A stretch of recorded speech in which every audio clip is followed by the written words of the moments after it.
warahmatullahi wabarakatuh. Halo teman-teman, selamat datang di Potensi, podcast teknik sipil, di mana kita akan membahas seputar teknik sipil. Nah, di kesempatan yang pertama ini, kita bakal membahas pandangan masyarakat mengenai teknik sipil.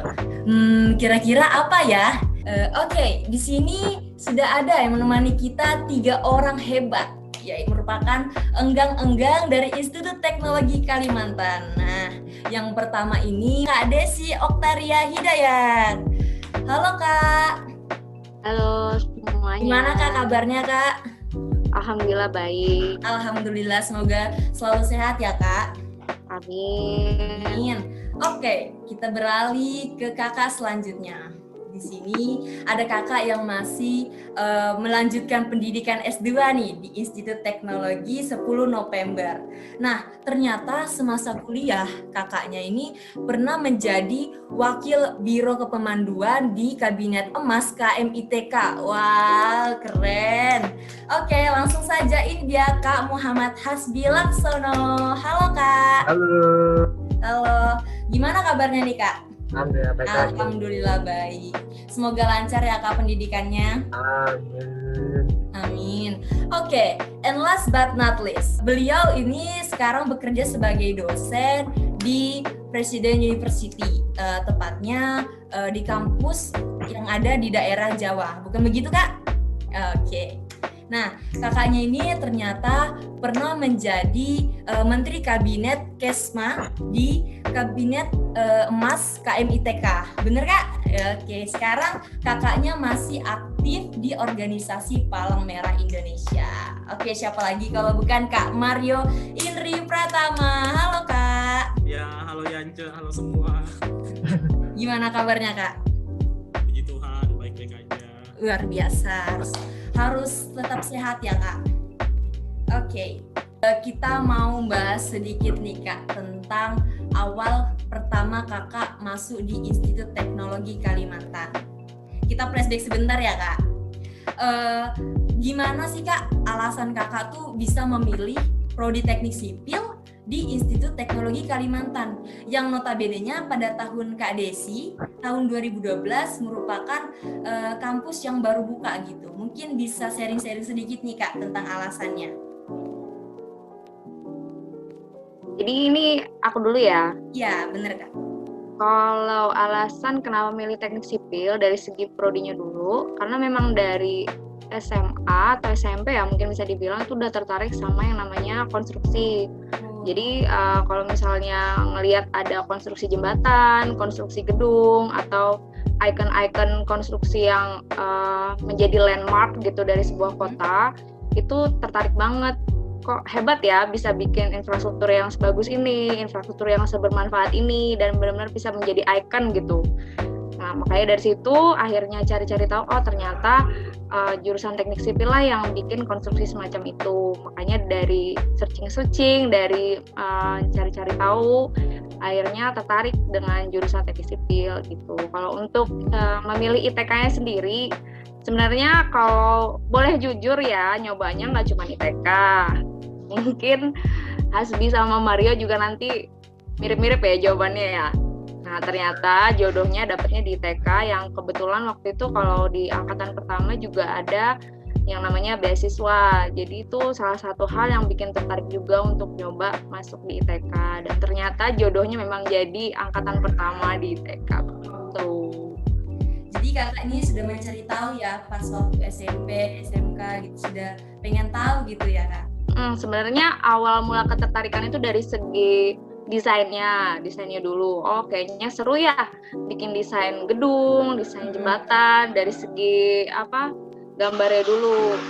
Terus lama-lama ternyata untuk mewujudkan sebuah konstruksi itu banyak ya hal-hal di dalamnya, termasuk apa-apa yang dipelajari di teknik sipil. Itu makanya salah satu alasan untuk pengen masuk sipil gitu. Oke, terima kasih Kak. Mungkin Kak Hasbi nih bisa juga sharing-sharing. Ya. Mau dari prodi ya dulu ya. Iya. Saya tertarik dari prinsip itu dari pas pengenalan prodi sih, pas SMA, pas mau akhir-akhir gitulah. Oh iya. Tuh selain nggak cuma sipil doang sih, saya tuh dikasih tahu juga di pencerahan di prodi-prodi lain. Tapi setelah lihat semua prodi itu, ya entah kenapa saya tertarik ke teknik sipil. Karena mungkin ilmu SMA ini masih bisa nyambung lah dengan di teknik sipil. Dan itu juga hasil-hasil dari prodi teknik sipil yang tadi sudah dijelaskan tadi, ya bisa lihat dari konstruksi bangunan atau macamnya. Akhirnya saya tertarik ke situ dari teknik sipil. Ya, konstruksinya Kak ya. Ya, tapi untuk di ITK sendiri sebenarnya saya pun juga ikut nyoba tuh. Selain di ITK saya nyoba SBM di ITS. Oh, ITS. Dan saya juga dapat di situ. Nah, untuk kenapa saya pilih ITK karena lagi beasiswa, bantu banget. Oh, Begitu. berarti ada beasiswanya ya pas tahun kakak ya? Masih ada. Oh, masih ada. Oke. Nih, gimana dengan Kak Mario nih, Kak? Iya, kalau saya sih mirip-mirip sama Hasbi ya. Jadi itu awalnya di SMA karena memang bisa dibilang ada kelebihan di bidang matematika dan fisika. Jadi memang tertariknya langsung ke beberapa prodi yang menawarkan teknik. Jadi memang bukan ke bagian seperti kimia atau biologi dan lain-lainnya, tapi memang langsung ke bagian yang ngitung-ngitung kayak teknik sipil, teknik mesin, teknik perkapalan, elektro dan sebagainya. Nah, namun kenapa lebih spesifik ke sipil karena setelah ada bisa dibilang pemberian ilmu dari guru dan dari bagian tutorial lah yang waktu kita SMA, waktu mau SBMPTN, SNMPTN itu memberitahu bahwa prospek untuk teknik sipil itu sebenarnya lebih luas kebanyakan daripada teknik-teknik lainnya, karena memang ilmunya teknik sipil itu nggak gimana ya, bisa dibilang nggak menjurus banget, jadi memang luas, jadi bisa dipraktekkan di hampir semua bidang gitu sih. Jadi makanya itu saya milih di teknik sipil. Nah, untuk yang ITK mirip-mirip dengan Kak Desi dan Hasbi tadi, memang yang pertama itu lokasi. Jadi pertama saya ngiranya itu langsung di Balikpapan, wah ternyata dapatnya di Surabaya juga, tapi ya nggak apa-apa. Akhir-akhirnya di Balikpapan juga, lebih dekat rumah. Yang selanjutnya beasiswa. Jadi kita dapat selain menutupi UKT juga menutupi biaya hidup. Jadi memang untuk membantu keluarga gitulah ya bahasanya. Jadi dipilih ITK gitu. Oh, begitu ya Kak. Berarti rata-rata karena juga salah satunya karena beasiswa yang diberikan pada tahun itu ya Kak ya. Ya, oke. Nah, nih Kak, tadi kan itu alasan Kakak kenapa memilih teknik sipil. Setelah perjalanan pendidikan selama S1 di Institut Teknologi Kalimantan ini, kira-kira sebenarnya teknik sipil itu apa sih Kak? Dan apa yang dipelajari di teknik sipil? Mungkin dari Kak Mario dulu bisa menjelaskannya. Iya, jadi yang di teknik sipil secara umum lah ya bisa dimengerti sebagai bagian bidang teknik, salah satu bagian teknik. Silakan Kak. Pertanyaan tadi dulu. Apa ya, pertanyaannya apa ya? Tentang teknik sipil itu apa dan apa yang dipelajari dan apa yang didapatkan selama S1 itu. Oke, jadi untuk apa sih yang kita pelajari selama di teknik sipil, apa sih teknik sipil itu? Jadi secara umum lah ya bisa dibilang salah satu bagian teknik. Nah, dari kata teknik itu udah tahu ya, ngitung-ngitung, lebih ke ngitung-ngitung. Nah, lalu yang dibilang teknik sipil itu apa? Lebih ke konstruksi sih, menurut saya lebih ke konstruksi, bagian perencanaan infrastruktur, lalu hubungan antara infrastruktur atau konstruksi tersebut dengan sistemnya sendiri. Jadi bukan cuma kita katakanlah bangun jalan, namun juga membangun sistem jalan. Kenapa kita nggak cuma bangun bendungan, namun juga sistem pengaliran airnya tersebut. Lalu juga teknik sipil itu perencanaan untuk keuangannya sendiri. Jadi dan juga hubungan yang terakhir adalah hubungan antara infrastruktur tersebut, sistemnya dengan alam sekitar yang dimana proyek tersebut katakanlah dibangun, kira-kira begitu. Oh, jadi termasuk prodi yang agak kompleks gitu Kak ya? Benar, luas banget soalnya. Mungkin Kak Hasbi ada yang mau ditambahkan gitu Kak? Ya, Studi sipil itu diambil dari kata sipil, dan sipil itu diambil dari kata civilization, artinya peradaban. Jadi maksud saya nangkapnya ini, studi sipil ini kayak membangun peradaban. Peradaban gak cuma studi sipil juga cuma masalah tentang bangunan, tapi tentang tadi penunjang segala macam, kayak tadi sudah dijelaskan, kayak sistem pengairan, terus drainase, terus jalan, terus macam-macam lah pokoknya gitu ya. Itu kalau saya. Oh, berarti sipil dari kata artinya peradaban gitu. Berarti Sipil, dia yang membangun negeri ini juga bisa dikatakan begitu Kak ya? Ya. Ya, oke. Nah, dari apa yang dipelajari selama itu dengan penjelasan tersebut, kira-kira nih Kak, peluang kerjanya dari Prodis ini sendiri itu seperti apa? Apakah luas atau akan dimakan oleh teknologi nih Kak? Mungkin Kak Asdi bisa menjelaskan? Gimana ya kalau bilang tadi dimakan teknologi. Harapannya sih kita tuh bisa jadi otak di balik inovasi ini, karena inovasi kita di sipil itu ternyata nggak berhenti. Banyak inovasi yang sudah diberikan. Kalau dari bidang saya ya, bidang struktur, bidang material beton tuh banyak banget. Kayak semacam self-converting concrete itu kayak betonnya bisa mampu sendiri, terus juga ada beton self-healing yang bisa menyembuhkan retaknya sendiri, dan macam-macamnya. Oke. Jadi berarti kalau untuk pekerjaannya juga bakal menjadi otak ya? Walaupun dimakan sama teknologi, tapi gimana Kak? iya, harapnya bisa jadi otaknya. Iya benar. Ya, oke. Kak Mario, mungkin menambahkan atau gimana Kak? Iya, tadi benar banget katanya Hasbi, kata kuncinya adalah inovasi ya. Jadi ilmu sipil itu menurut saya sendiri, itu selama manusia masih ada pasti selalu berkembang, pasti selalu digunakan.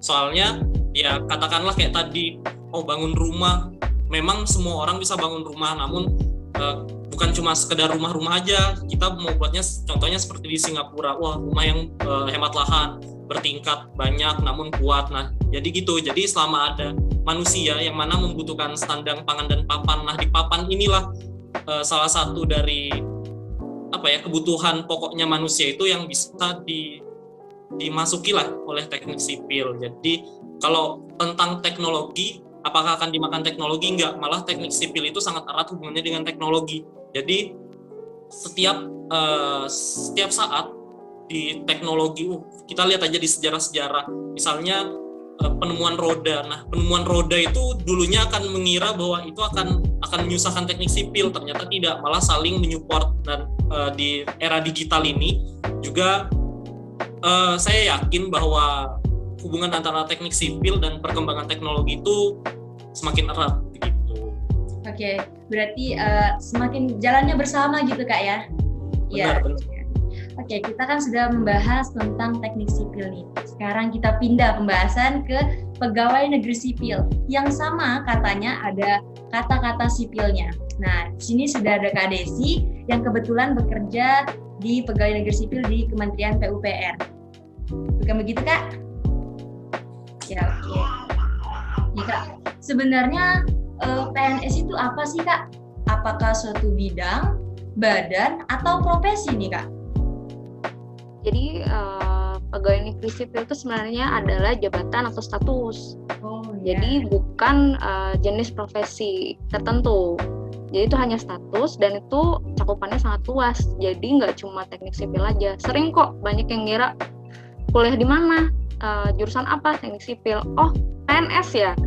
Maksudnya bukan gitu. Mungkin dari segi basic katanya aja yang sama, sipil, karena sipil kan mewakili masyarakat ya, seperti itu. Tapi kalau PNS itu sebenarnya hanya status aja gitu, status kalau kita bekerja di lembaga milik pemerintah.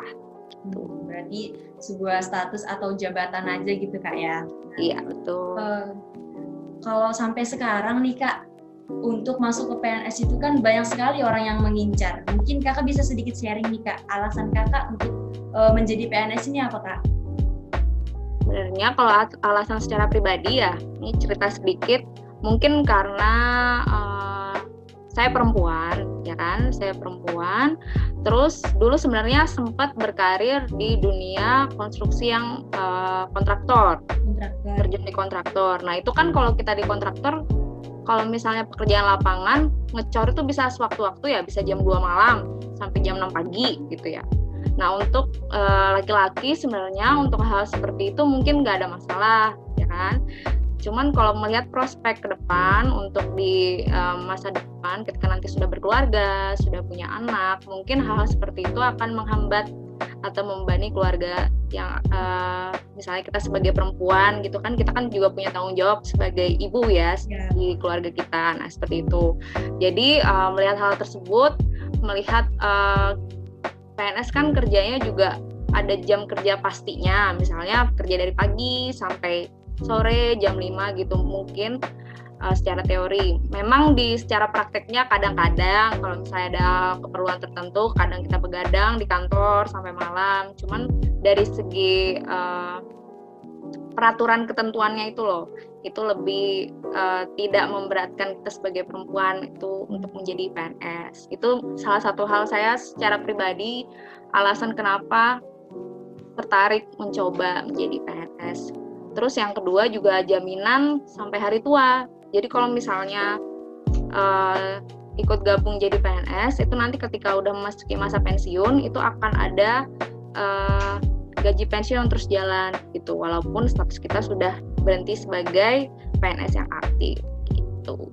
Oh gitu ya kak, berarti kalau menjadi PNS itu selain ada tunjangannya juga dimudahkan gitu ya sebagai perempuan yang nggak hanya pekerja karir tapi juga pekerja di rumah begitu kan? Iya, kalau misalnya ada yang mau cari balance antara karir dan kehidupan berkeluarga, mungkin PNS adalah salah satu jawaban yang tepat gitu. Oh bisa, itu mungkin bisa diterapkan nih bagi perempuan-perempuan teknik sipil yang bingung nanti mau bidangnya apa gitu. Ya. Oke kak. Nah tadi kan kita sudah tahu nih alasan kakak masuk ke teknik sipil. Tadi juga kakak sempat menyinggung orang mengaitkan antara pegawai negeri sipil dengan teknik sipil. Nah, menurut kakak itu apakah keduanya itu ada hubungan sebenarnya atau tidak kak? Nggak ada ya, itu cuma hanya kesamaan nama aja. Kalau untuk pegawai negeri sipil itu luas banget, jadi nggak cuma orang yang backgroundnya teknik sipil aja yang bisa jadi PNS. Semua jenis keilmuan itu bisa jadi PNS tergantung kebutuhan lembaganya seperti apa. Jadi semua jurusan di TK rasanya bisa jadi PNS sih. Oh begitu ya kak, berarti jenis jurusan teknik maupun non teknik itu semua tergantung kebutuhan formasi yang dibutuhkan oleh lembaga pemerintah. Berarti menurut kakak semua prodi, semua jurusan, semua bidang itu bisa masuk atau bisa menjadi PNS asalkan tergantung kebutuhan dari pemerintah itu sendiri. Ya. Nah kalau menurut Kak Mario, itu apa Kak? Menurut Kak Mario tentang asumsi orang yang beranggapan bahwa kalau mau masuk PNS ya pilih prodi teknik sipil aja gitu. Iya tadi benar banget kalau katanya Kak Desi ya. Jadi memang kata sipil di sana itu cuma bukan kebetulan sih, namun memang penggunaannya asal katanya sama. Jadi dari kata sipil itu apa sih maksudnya? Tadi udah dijelaskan Hasbi sama Kak Desi di beberapa pertanyaan sebelumnya bahwa itu artinya masyarakat luas, jadi non militer lah. Jadi teknik sipil ini artinya teknik yang dibedakan dengan teknik militer dulu itu. Jadi teknik sipil itu bukan sekedar kayak yang sekarang. Jadi teknik yang menghitung masalah konstruksi dan sistemnya bukan. Jadi dulu itu di zaman dulu waktu teknik itu ada mula-mula itu awalnya cuma ada 2 jenis teknik. Yang pertama teknik militer dan yang kedua itu teknik sipil. Nah, di teknik sipil inilah berseliweran berbagai jenis teknik-teknik lainnya. Keluarlah teknik material metalurgi, itu berhubungan sama keahliannya Hasbi ya, teknik beton dan bahan. Lalu keluar teknik perencanaan bangunan di lepas pantai gitu. Jadi memang asal katanya sama, artinya non militer. Namun pada pengaplikasiannya di sini teknik sipil yang sekarang ini berarti apa ya, bisa dibilang perekayasa untuk bagian konstruksi, sedangkan tadi yang katanya Kak Desi untuk yang PNS itu adalah mereka-mereka yang dalam tanda kutip menjadi abdi negara di bagian pemerintahan. Jadi memang asal katanya beda, sama, namun pengaplikasiannya berbeda gitu. Namun kenapa asumsi itu masih berjalan tadi? Pertanyaannya bagus dari Yance. Itu karena kalau menurut saya sih pertama kurangnya penjelasan dari pihak SMA.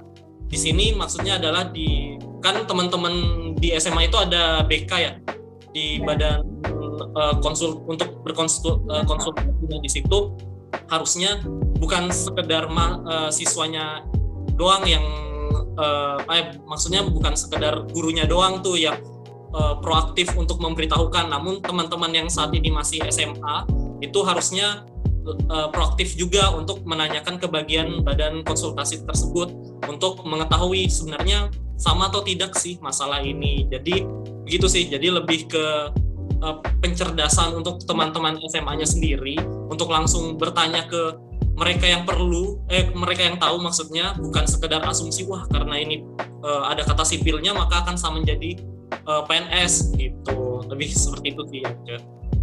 Berarti asumsi itu memang ada karena ya orang-orang masih belum diberitahu gitu, masih belum ada pencerdasan dari tiap-tiap sekolahnya gitu Kak ya. Nah, kalau menurut Kak Hasbi nih, solusi apa sih Kak yang bisa diberikan supaya anak-anak atau teman-teman kita yang bakal memilih jurusan, bakal memilih prodi itu bisa lebih ngerti gitu Kak?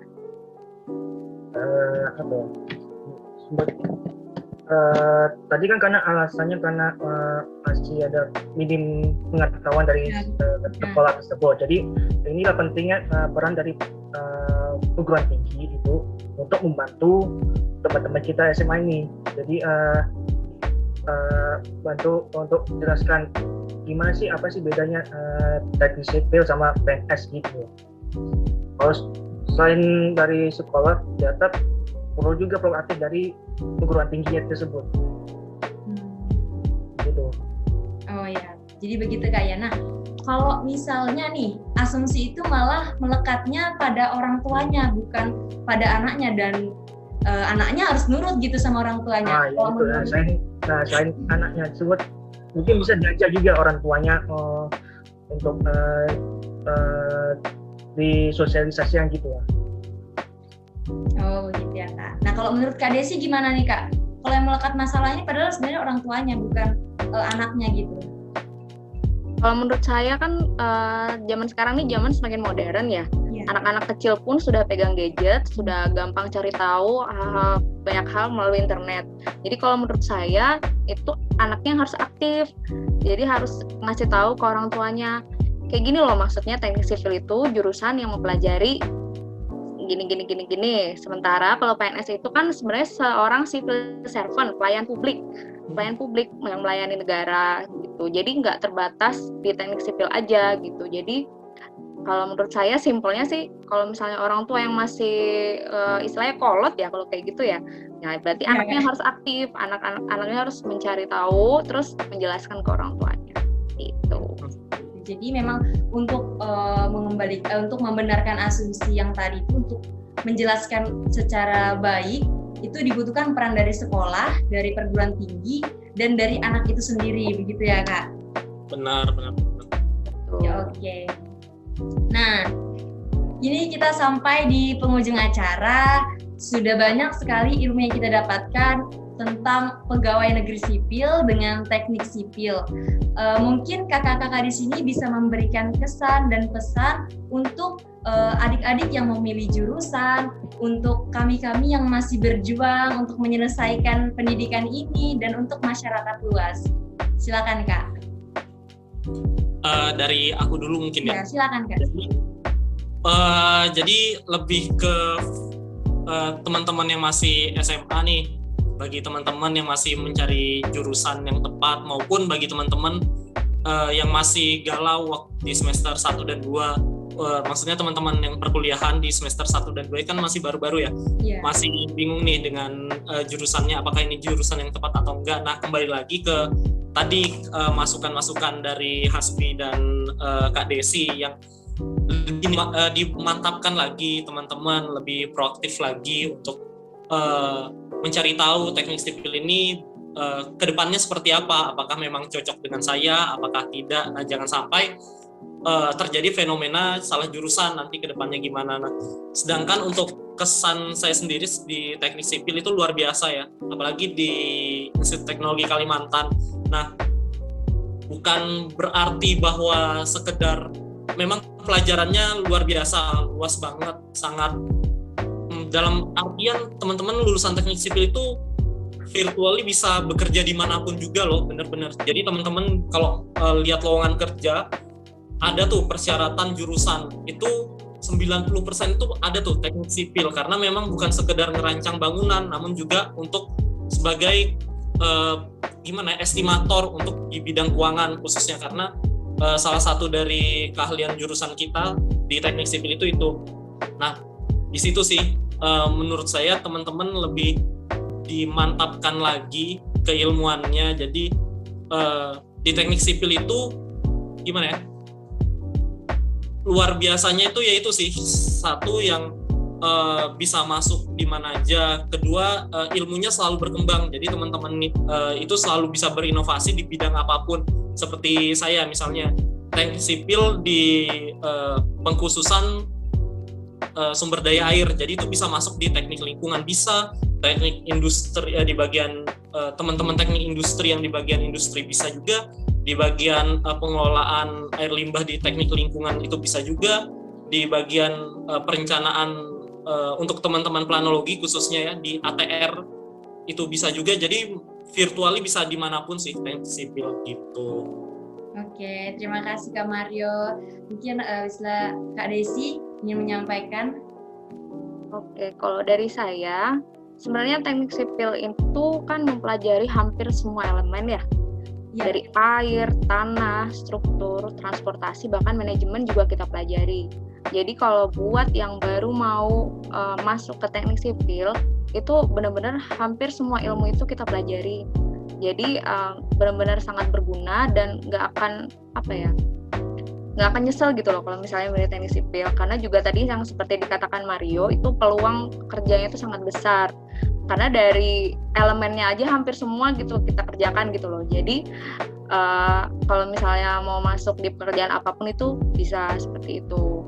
Kemudian sebenarnya kalau udah masuk ke teknik sendiri, itu nantinya kan kita ketika di pekerjaan itu kita akan memiliki sense of engineering yang di luar dari orang-orang yang tidak sekolah teknik itu yang nggak punya. Jadi kalau misalnya bekerja di hal-hal yang membutuhkan estimasi, perhitungan, dan keuangan yang sebenarnya secara basic itu bukan teknik banget, tapi karena kita memiliki sense of engineering tadi, itu juga teman-teman teknik sipil juga bisa bekerja di bagian itu gitu.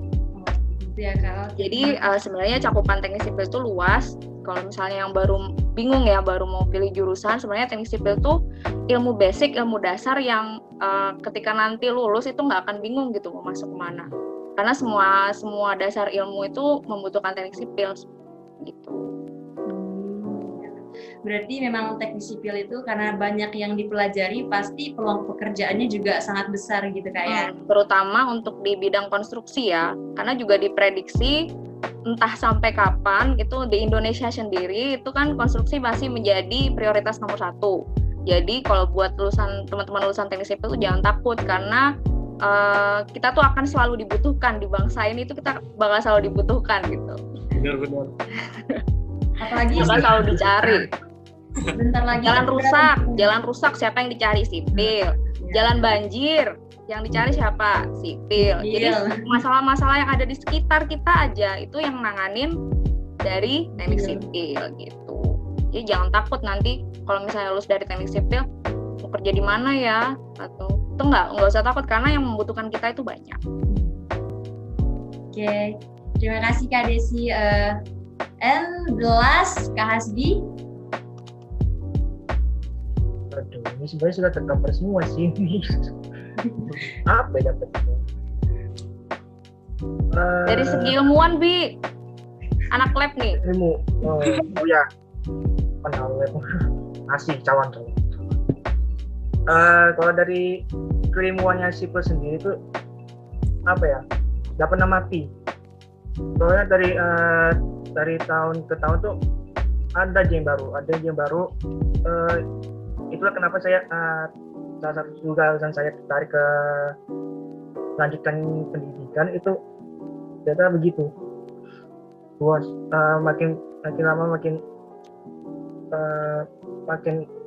masalah makin banyak, maka perlu juga solusi yang juga cepat. Jadi makanya tadi juga benar bilang ya, Kak Desi, teknik sipil juga dibutuhkan, nggak cuma di bidang bidang ke konstruksi, tapi juga di bidang keilmuan, kayak contohnya kayak untuk peneliti, untuk riset gitulah semacamnya. Gitu kayak. Tapi memang sih kalau teknik sipil itu pasti peluang kerjanya besar karena memang tadi sudah dijelaskan sebelumnya bahwa bidang-bidang di kita tuh sangat banyak. Kalau bisa dibilang sih Kak, kita nih kayak avatar nggak sih Kak? Menguasai semua ilmu. Iya, tinggal udara sama api udah jadi avatar. Iya benar sekali Kak. Oke, terima kasih buat teman-teman yang masih mendengarkan di menit ini, dan jangan lupa untuk saksikan potensi berikutnya, dan semoga apa yang kami sampaikan, apa yang kakak-kakaknya berikan, ilmu-ilmunya semoga bermanfaat dan bisa diterapkan di kehidupan kita ya. See you tomorrow. Assalamualaikum warahmatullahi wabarakatuh. Terima kasih. Waalaikumsalam.